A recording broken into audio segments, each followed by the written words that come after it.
Well, let's go into game 2 and see what happens here. Rival will definitely need the 2-0 to give them those 3 points and give them a better shot at making it. Because it's still not guaranteed even if they're 2-0, right? If Rival 2-0 here, yes, they're out of the relegations. Right. With this one win, actually, they're outside of relegations. That's what I was thinking. But it doesn't mean they're not into Super Regionals. That's yet. true. That's the other thing. Gauntlet. So let's see what they can do with the game 2. Burrito, though, let's see if they can fight back against this Ratatoskr and a Raijin.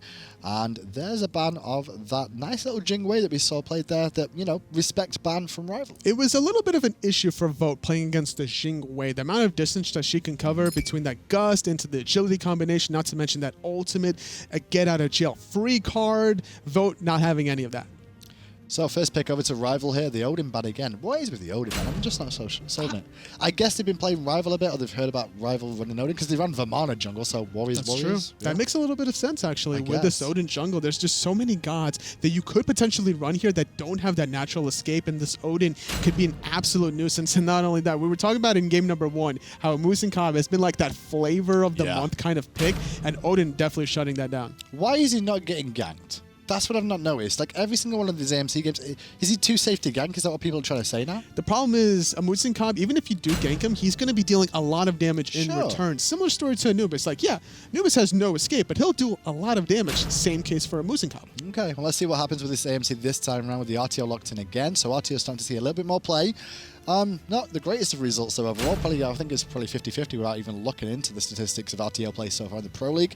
Fafnir and Janus. Janus back again for Wlfy. Wlfy playing out of his mind on this Janus, just being able to duck, dodge, weave all throughout these portals, able to get in and out of the action for not only himself, but the team. And I think Rival now with this Fafnir pick for Callus is able to probably start some of these goal fears a lot earlier this second game. You talk about the mobility Janus has to dodge a lot of abilities. Well, you can't dodge the Serqet poison if she hits you with it. So even if you do get through the portal afterwards, you're still going to take damage there. So that Serqet pick, do you like coming out here for Johnny? That's a good idea here to try to find ways to shut down members of Rival that are going to go through that portal and escape. Another good pick here would be the Ram, but a Muzen already locked in for Burrito. And finally a Toth ban as well. Not seen one of those in a little while. His Toth is slowly drifted. You noticed he's just slowly drifting with him being picked in the mid lane all the time. It's just the meta, honestly, here from Smite. It doesn't matter what god you're picking because every god in Smite has its fair usage. You can even look at Arachne, Aphrodite, and we could still, like, potentially, yes, you look at me like you're crazy, That's but what I was like, what are you talking about? there's still Arachne SPO and the caliber. Like, in very specific compositions here, you can make it work. If you're looking for late game, you bring out the Aphrodite. If you're looking for early game shenanigans, you bring out the Arachne. So some Wukong locked in, another god that we don't see too much of just lately after he got some adjustments and everybody stopped playing him, but now he's being picked up by Burrito. Medusa, Chulainn. Chulainn last pick. What a time to be alive. I know. Honestly, even with some of the changes here, still a good idea here for Rival to get this god under their belt. With Osiris locked in for Rival, I'm still expecting this to go to Deathwalker. Okay. The way he played it in game number 1 was just so annoying for Burrito to handle. And then finally a Sol locked in for Burrito in the mid lane again, going over to FaraKrik. How do you feel about comps here? I think that the late game composition should go for Burrito, honestly, simply because they have this Muzen Soul combination. The damage is there. Now, the control is not the most in the world here. Artio's going to be able to cripple you, but they're not going to be able to, like, really keep you into place. Whereas if we're looking at Rival here, they're kind of relying on displacement with or repositioning with the Janus portals and being able to out-kite their opposition. Definitely issue with Burrito here. Hard CC. That's what I can see for sure. They're really lacking quite a bit of that. As we go into game, though, let's find out if Rival can get the 2 against Burrito, or Burrito once again take another scalp, another game off another team that wasn't expected this split. I think the longer these team fights last for Burrito, it'll be certainly in their favor, honestly, because of Dzoni playing the Serqet, the rest of Rival. You got baited, Totally. It's not going to be Deathwalker on that Osiris this game. They tricked me. iceicebaby. I think that was the whole idea by the comp choice too. Like, instant look at Osiris again, you know, after Deathwalker had such a good game in that first game. Doesn't really surprise me to see him instant lock it and then go, we're not even going to play him in there. He's not even going to take it. I think it's the soul lane matchup because the Chulainn will just lane some Wukong early game. You're really looking to get that rage built up, and there's a lot of solo potential kill here. Deathwalker, if he gets transformed with a rage mechanic around level 2, level 3, that could be an easy first blood. Well, Sibi's already going to lose 200 health there in lane. Has to use a health potion early on. You know how annoying it is 200 health, Totally? How annoying? Do you know how? How? Because each one of those little blobs of a health bar is worth 100 health. Wow. The more you know. There you go, teaching you and the people at home. If you would have known that, you might have been a world champ at one point. Maybe. Look at that, 243 damage from Deathwalker. I'm a genius. That's the equivalent of 1 health potion. That's 50 gold, or even just 1 tick of the health chalice. 50 gold wasted early on there because of the early poke, and now Burrito stole speed and then run away from 2 members. Fusify blinking away for his life because of that speed buff invade. They really want to try to min-max 3v2. their own blue buff here. 3v2, here we go. Deathwalker, iceicebaby versus the world. Deathwalker will get his rage form soon, but he needs to get away from the damage that's coming out. The 2v3 was a terrible choice from Rival, as now Deathwalker's running away. Rival, though, however, did get away the speed buff and steal that by the looks of it, or did they? The dash is good. Sibi's going to get locked down for the moment, taking a lot of damage. One more in here, needs to connect, but he's turning around the corner. The portal will allow iceicebaby to get the first blood. Deathwalker's going to fall in response soon after, however, and Dzoni picks up that kill, and giving Serqet early kills, even if though it's not a first blood, is useful for Burrito here, but Rival still looking at the blue. That's true. The blue buff here will be secured from Rival here, but now it's Dzoni forced to disengage. Vote's going to get locked down in place. The portal from Wlfy was so good. In comes the bear, and there goes Vote. Wlfy now having to try and get away from Fusify, continuing the chase. Dzoni coming around the side. He's going to look towards iceicebaby instead, who's under pressure. Oh, the portal. But a great portal from Wlfy will save the day. The cooldowns from Dzoni was available to continue the chase onto iceicebaby, even if he uses his zigzag dash just to cut the distance and then uses Serqet taunt onto iceicebaby. That would have been enough for the rest of his teammates to follow up. Tell you what, if Deathwalker wasn't as close to iceicebaby, then iceicebaby would have had to turn around as he got kissed by the Serqet. So the range implications of that was so big. Otherwise, I think iceicebaby would have died there. It's a game of inches there, and that's just so unfortunate for Burrito. They found 2 picks. They could have found a third there, but regardless, they're able to strip away the speed buff from iceicebaby, find an early kill onto him, really shutting down his momentum. Meanwhile, in the left-hand side, we saw 4-on-4 in the right. Kespainify versus Callus. It's a Fafnir against the Muzen, a 1v1 in the duel lane. Well, for a second, and then just as we say that, that's when we finally see supports turn up or other members to this duel lane. A dwarf versus a bee. How often would you expect to say that? Not very often, honestly. And I don't know who wins that fight in the long run, but this is an interesting idea to put Fafnir alone in the duel lane, trying to get him the levels, because as long as Rival can make this rotation, Fafnir hitting level 5, he can find that AoE coerce as soon as possible. And the one thing you think about too, Tolly, is like most Guardians, when we talk about them, you generally want your Guardian support to be ahead, if you can be, of the curve of the game, just because their damage is actually more influential then. Obviously, the damage is pretty solid, but it's more influential because the other characters are a little bit squishier and not as built up in terms of itemization. That's true. The damage base and scaling is pretty good on a lot of Guardians. Scaling on a Fafnir, not the highest, but you're really looking for the levels in general, just to find a higher hitting hammer, and then maybe getting some of these items online, potentially trying to rush maybe Shogun's Kusari later on. Very true indeed. Speed going to go to iceicebaby in his own half of the map for the time being. Burrito speed buff is due up momentarily, but Team Rival is going to go back to farm mid. I tell you that, but Burrito, I think Team Rival just realized it themselves and just headed into the jungle for the right and elementals first of all. We'll see what happens next. As Wlfy is 5 now, so space and time is online. He's trying to find something happening in mid. Is Dzoni potentially looking for iceicebaby, but 3 members from Rival hold strong. Everyone from Burrito given a little too much space, considering that Burrito cleared that wave first. I would have loved to see Burrito play up there. Here's the collapse onto the speed buff. The kiss came out from Dzoni there just to slow them down. Deathwalker's already aggroed the speed and still in his ultimate form. They're going to cause some issues, or I should say his rage form, causing some problems, but Fusify's here too.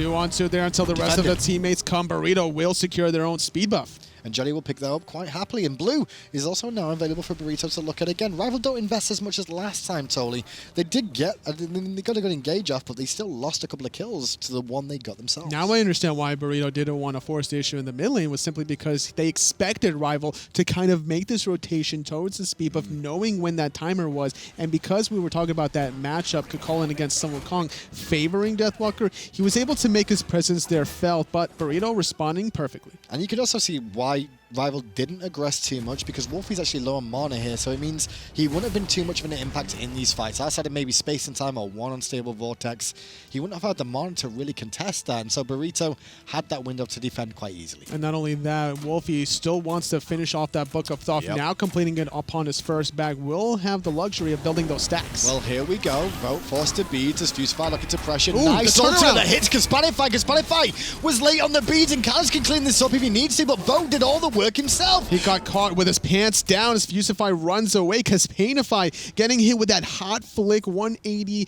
Petrify from Vote. I also do like the idea of the ult from Wlfy there too. Not only he wasn't coming through it himself, it was there to try and help secure if need be, but also create an escape route knowing that there could be a rotation coming. Good job from Callus using that hammer to clip that Harpy and hit Dzoni just for good measure, maximizing that potential, even getting 30 gold off of the Traveler Shoes. I noticed what Dzoni was trying to do there. He's trying to hunt for Medusa, knowing the beads are down and the ultimate is down. It is a free potential pick if they can find it, but Vote should just play this relatively safe now for a little while, and that just comes up so big for Rival. There's just no problem at all for Vote. Now, with that one death onto Kespainify, Vote's going to be able to pick up his own red buff, whereas Kespainify can't find it the same timer. It's about a 1 minute differential, so this Medusa should be able to outbox the Muzen for the moment. Yeah, just keep an eye on those wards placed down the left-hand side of the map. You can see that Vote's got plenty of coverage, and Dzoni did rotate into the purple buff for a second to see if he can get a gank off, but wards gave the game away.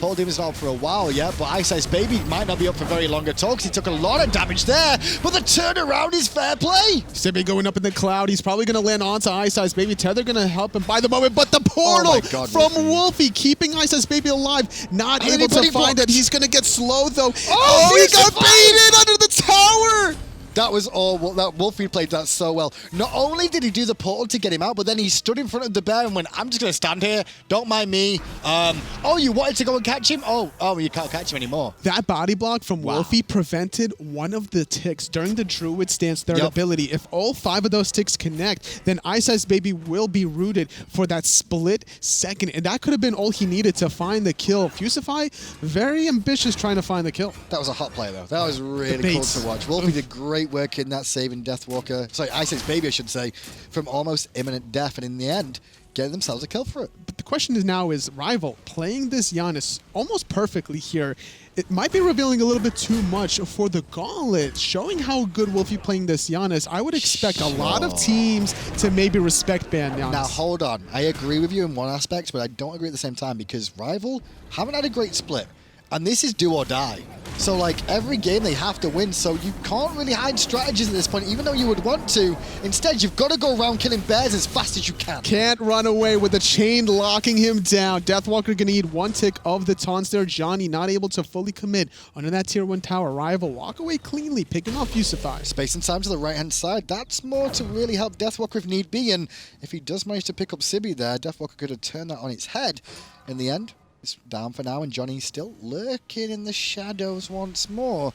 Is that a ward he's right next to? No, it's a friendly ward. That's his own ward, yeah, that's right. It's not a regular or a sentry ward for Rival, so instead Burrito playing around their own wards. But because Dzoni didn't walk underneath that bottom right sentry ward from Rival, he knew, or everyone from Rival knew that he was on the right. FaraKrik was just in the wrong place at the wrong time and walked into a part of town that was not his or his team's.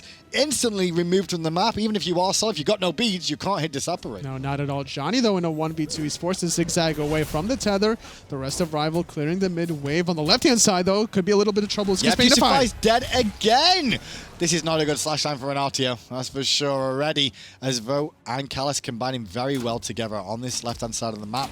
Wlfy and iceicebaby. Wlfy's been roaming quite heavily, to be honest, like supporting where need be, and that's kind of what you're expecting from the Janus in the early game if you're going to look to draft it. This is the way you deal with gods that may quote-unquote seem OP or just too strong to deal with. You just kind of group up and you don't allow these gods to get free farm here. And this Artio already at 1-3-1 is 3 levels behind his counterpart on Callus. Well, Dzoni already uses ambush and his Deathbane, and now the kiss is down too. Going to fully commit onto Wlfy, he'll get his beads out, but in the end, Dzoni ain't more than he bargained for.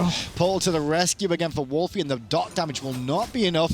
But iceicebaby's He's in trouble against the bear, but the bear gets hit by a hammer through the wall, and iceicebaby gets to walk away. Stellar Burst not able to bend too much around the corner. Yet again, iceicebaby surviving, and Wlfy's portals are just on point every single time. The beads and the portal was enough of a timing window to use that portal, avoiding the supernova from FaraKrik and the blink from Fusify. And Fusify at level 8 right now, still trying to pressure iceicebaby. He has to be careful here as he goes into the pressure, but it's only Callus who doesn't have his hammer just yet. It is 10 minutes in now though, Tolly, and Wlfy and now Portal Demon join the fray to be potential opportunities for both teams. But Burrito are a little bit too hesitant to start any of these objectives, whereas Rival know that they don't have to ever start these objectives. They're building a lead without that neutral Wlfy space and time through the wall and hits FaraKrik in the face, followed by the unstable vortex. Goodbye, my friend, you will be missed, and that could present an opportunity towards gold here. This is why Janus's can be so hit or miss with plays like that. If it connects, it's almost a guaranteed kill, but now if you used it and you don't find the kill, now, because you went through the portal, you can't take it going backwards. But that was all Callus, really. The hammer confirmed the kill, and he was just on his own, so nobody really thought there could be a portal coming through. Wlfy has got to go quick. Burrito couldn't defend in time, get in position to do so, and Rival starting to run away with game 2. That's right. They're about 4,000 gold in the lead, 11 minutes in, and more importantly, that 5,000 experience marker. This is the Rival that we've been known to see earlier on in the spring and the summer split. Oh, Deathwalker's a little bit far forward here. Has to be careful, trying to steal away a blue buff. Doesn't even manage to do it, and now he's trapped in a corner with nowhere to go. Ulted by Dzoni as well, so Poison's ticking away. Gets his ult off himself, and in comes iceicebaby to the rescue. Too little, too late, however. Sibi gets credit for the kill, and Iceice goes, well, I tried. But they're not going to lose much off of that, honestly. Burrito, they find the kill, but what are they going to get? Are they going to try to force the Portal Demon here, considering there's no mana on Sibi, considering the ultimate from Dzoni was expended? iceicebaby alone can easily stop Burrito from any attempts on the right. Vote on the left-hand side just continues to pressure this AMC. Dzoni jumps into 2. Madman just about survives. I mean, sometimes you need to be confident in being a jungler here, especially in the SPL, but there's such a thing called overconfidence. I'm not sure if Dzoni even knew that there was 2 Rival members around that I don't think he did, because otherwise, I mean, work this out. No beads, no ultimate. Do you jump into 2 characters that both have CCs? That's true, but Serqet using a lot of his mobility. Yet again, trying to do that 180, but this time, there's no assistance for Vote, and there's 3 members from Burrito. Nice rotation in from Dzoni towards the end of that too, and Kespainify definitely telegraphed it. You did it once, shame on me, do it twice. No, that's not going to happen again. Just always going to be very mindful now as Kespainify. He's like, all right, you got me. You caught me slipping. No more. And now with that, there's a bit of pressure on the left-hand side for Burrito, but Kespainify's out of mana here, but he's still AMC, so auto attacks with those minions will start to chip away at the tower. Good news is, though, that Callus turns up just in time, and Disarm is so useful against some of these auto attack-based guns. It's funny because it's such a soft CC, but it provides a lot of impact, especially as the game progresses. As Kespainify is going to have more damage, more attack speed between the items and his hives, that Disarm is going to be more valuable. And talking about Disarms, I mean, one thing that always goes hidden most of the time with AMC, which was one of the buffs that he's had in recent times, you know, which before we've seen him regularly in competitive play. Disarm because of the bees. Like, keep the buff on there and get disarms that come into play. After a couple of consecutive auto attacks after the bees have been applied, that I think it's after the 4th in-hand hit where the disarm takes into effect. And that's another reason why we're seeing more and more Muzen comps, whether it's the mid lane or in the dual lane. Got a bit more control now, I guess, because he used to use the honey for control and damage, if anything else. The cripple, the stinger was useful for crippling people, and a bit of burst damage, but over the night it wasn't as good. But now hives give you wards, obviously sustaining attack speed that they're used to as well. But then you've also got that disarm that started to come into play a bit more. I mean, a 20-second cooldown, 275 base damage nuke from a Muzen comp at level 5 is not a bad thing if you have good accuracy. Fusify is currently taking on 3 members, surrounded again and left alone. Right inside, you can see Sibi can't do anything about this one as he's still fighting. Fusify bought a lot of time though, but he's still going to go down. It did cost iceicebaby his ultimate, but it cost Fusify his life once more. Lord of the Afterlife was used. The same thing with the Somersault Cloud. Sibi trying to find an option, but Deathwalker and iceicebaby going to cover it. And in comes Dzoni soon, but no, Johnny's cut off from option because of Callus. Sibi gets away, but no, he walks into the portal and is removed from the map. Dzoni now ults Wlfy, who can walk away, and Dzoni has to disappear from this engagement too, so 2 more picks for Rival. Using a couple more ultimates, but no response from Burrito. They're not able to avenge any of their fallen brothers here. Rival now grouped up around this Portal Demon. So this could be a potentially really quick pick. Dzoni is here, no ultimate. Beads and Blink available though, so we'll be looking for a low health target if you can find one. Wlfy's the option, who doesn't have his beads, but still has Aegis available. There's the Blink, there's the Kiss, there's the Deathbane. The Aegis will buy him enough time to survive, followed by a Shell, which came out from Callus there too. So Wlfy knew what was going on and survives in time. Perfect execution from Rival. They find the kill, they get the gold fear that they came for. Fusify tried to do what he can with a nice little blink there, but Dzoni not able to lock anyone down. Deathwalker and Callus fighting the bear once more as he will run away, along with FaraKrik, who's still under pressure, gets stunned and blazed by Deathwalker. Deathwalker eats more damage than he wants. You've got to be careful of Kespainify here, because there's a big old stinger. FaraKrik credited with a kill. But Rival taking the portal. They're trying to go into the mid lane here. The ultimate, or not the ultimate, just a normal portal from Wlfy. Going to try to get in position here. iceicebaby tether onto two. Sibi's forced to retreat under the tower. Fusify, though, he's getting locked down. Yeah, Fusify's in trouble again, but manages to survive for a second, but can't get out of the fight. Has to commit. Another member dead, 1 for 1. Tier 1 tower being looked at. A lot of these frontliners are just too ambitious here. Deathwalker taking an early spill. Fusify as well. Now iceicebaby diving the backline, killing Sibi. Rival get the tier 1 mid. And Wlfy is still fine yet again. Didn't have to use his beads as he didn't Double have kill. them there, but Baby's picking up 2. And the tier 1 tower falls. Gold Fury's available here. And Vote's looking that rough direction. They're trying to go for it, and I love that Callus is staying here. He has enough mana for 1 coerce, and that's all he needs to do. Yep. Onto Vote to find another objective here. Rival had been on the ball this whole entire game. Game 1 was not sketchy necessarily, but a slower start from Rival. This time, game number 2, already 8,000 almost in the lead.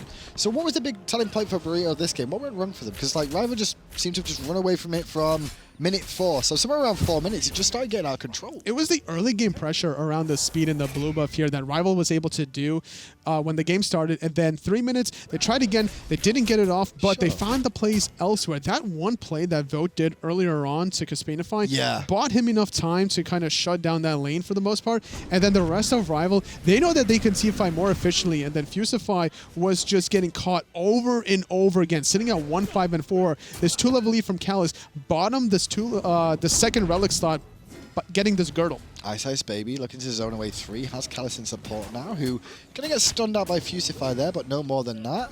Meanwhile, Dzoni skimming to the right-hand side here, realizing that Vote has made a rotation to that side, as now on the left, Wlfy is defending against the AMC as the fight is on the right. Callus trying to flank. He's not going to be able to connect with that hammer. Good zigzag from Dzoni. iceicebaby keeping 2 Burrito members locked down. Someone going to die. Dzoni's half his health. Enjoy that one, my friend. And with that, they have to leave up that tier 1 tower on the right, so Rival will take it for free. And because Dzoni got clipped by that ultimate, he's going to be very hesitant about using that blink to engage. Sure. Now, Burrito trying to answer back at the tier 1 tower in mid, but the collapse is coming from Rival, so they don't get to hang around as long as they want to.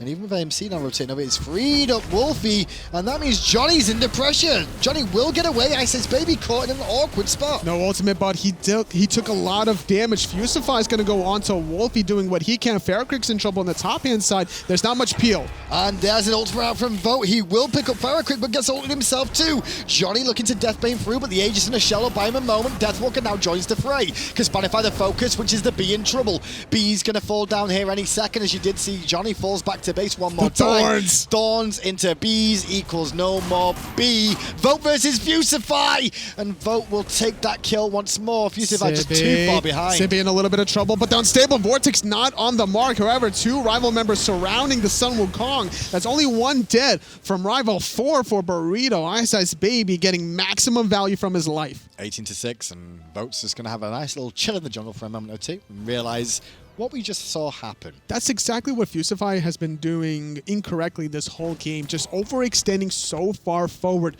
trying to find the kills, and because he's that far away from his backline, there's no more protection to save his hyper carries. FaraKrik was in early trouble in that engagement, but no one to really bail him out, and that's the one issue with Artio.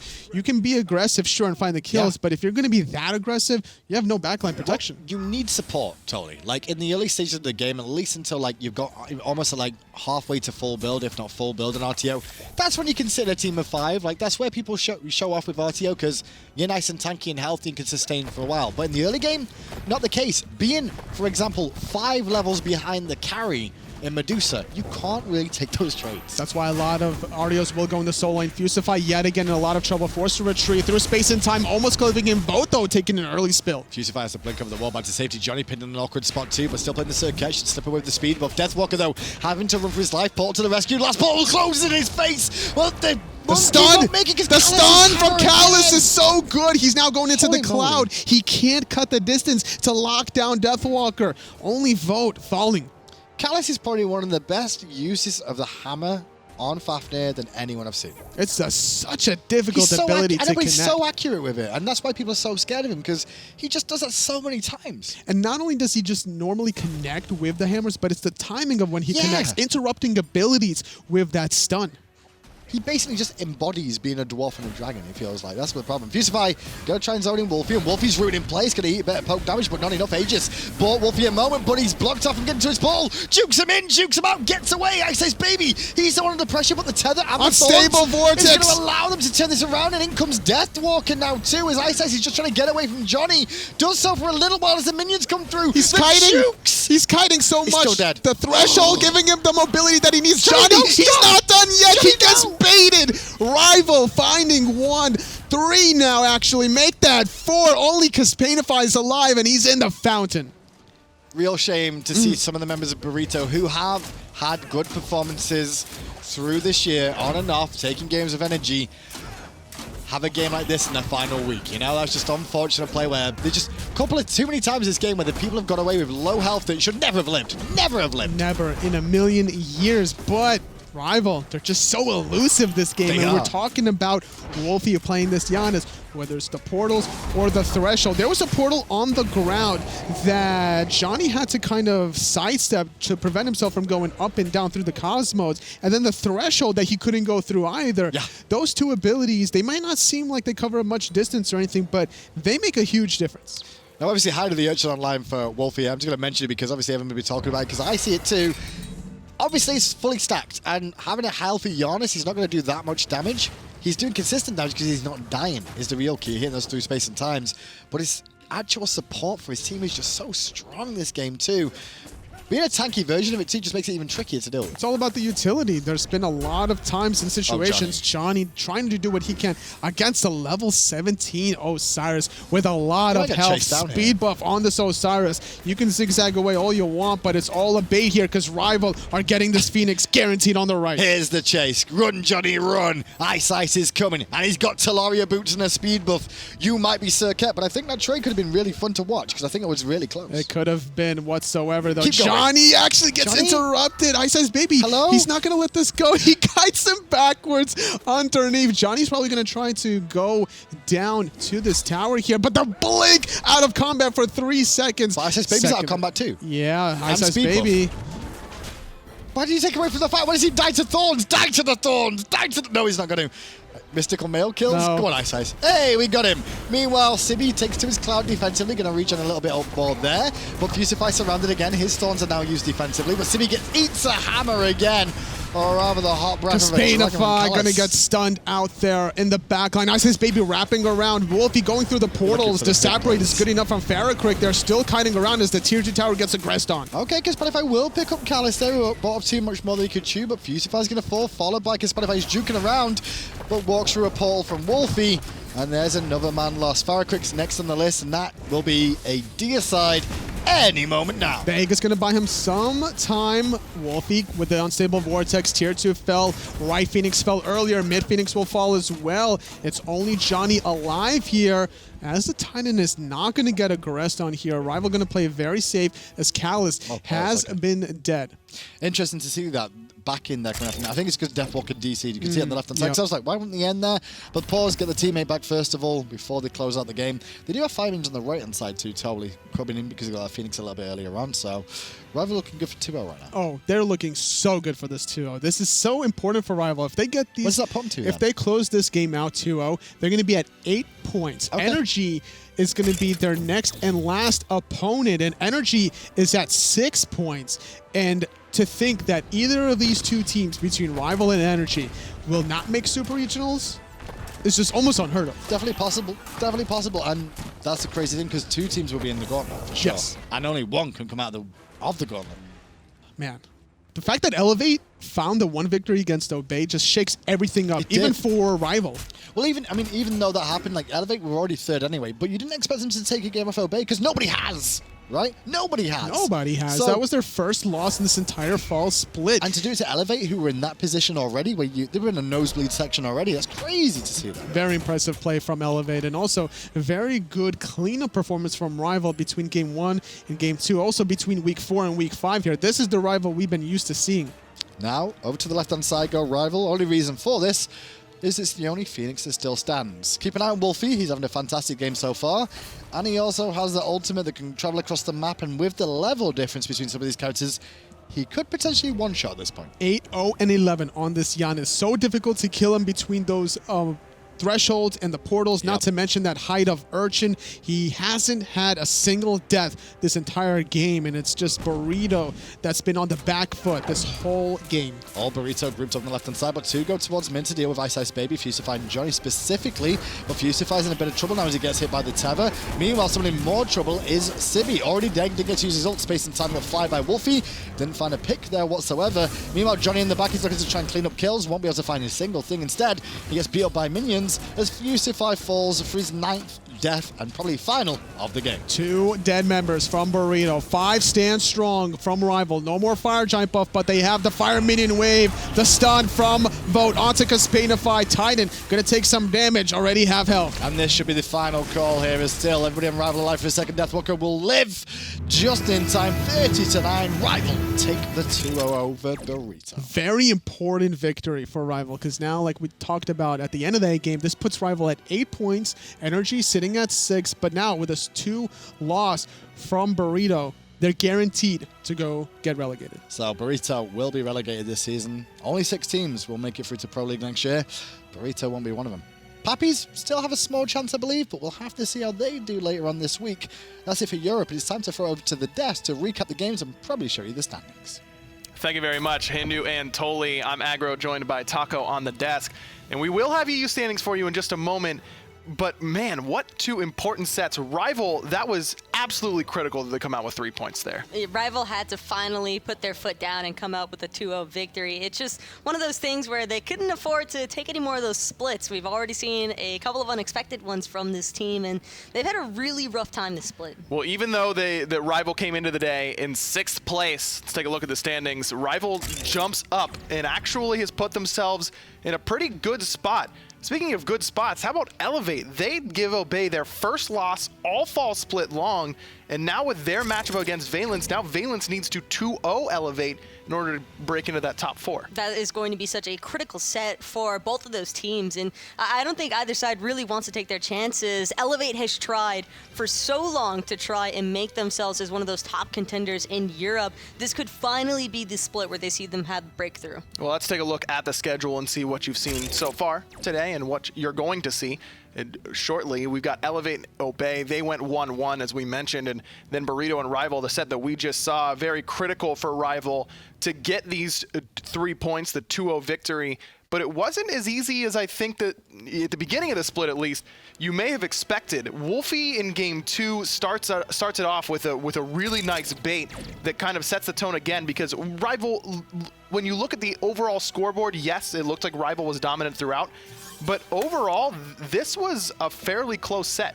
This was all about Wlfy just having to understand the positioning and the utility that he had to provide to his team. The amount of care and concern that he had for his teammates, as opposed to just looking directly for the team fight. He understood his positioning as Janus and used it to its fullest potential. That play is absolutely sick. You want to talk about a guy who understands that in a team fight, Rival, as any team, that you have a collective health bar. Not everyone has their own individual, and Wlfy sacrificing some of his own in order to make sure that his jungler stays alive. Just look at the placement of all of those abilities, just everything purely focusing around peeling for his teammates, and then going in with the unstable vortex where he knows that he can actually force the advantage. Man, if you're a mid laner and you watch that clip and you don't just want to play Janus afterwards, I don't know.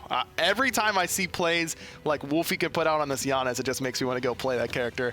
Absolutely one of the most fun in Smite. I don't care what you say. I'm coming to duo lane. I do not miss Janus at all. That makes one of us. Nothing about him. I want to see Janus every game. I really do. Set number 1, Obey end up dropping it, and it looked like they might actually drop game 2 as well, but Twig on the Ratatosker kind of turned it around, even had a cheeky little Thorns play underneath the tower. A lot of people might be asking what actually went wrong with Obey versus Elevate in game number 1. How could Obey possibly lose? And I mean, the huge reasoning behind that was the control, and it was completely shifted in game number 2 on the Ratatosker. Like you mentioned, Captain Twig just had full control of Elevate's backline. They didn't have as much crowd control. They didn't have the Nux or the Athena and the Xing 10, or they had the Xing 10, but the other 2 key factors were really what made that draft come together, and without it, Twig just had all the freedom in the world to actually ult down into that backline, actually pop those Thorns, and here it is, the moment that we saw happen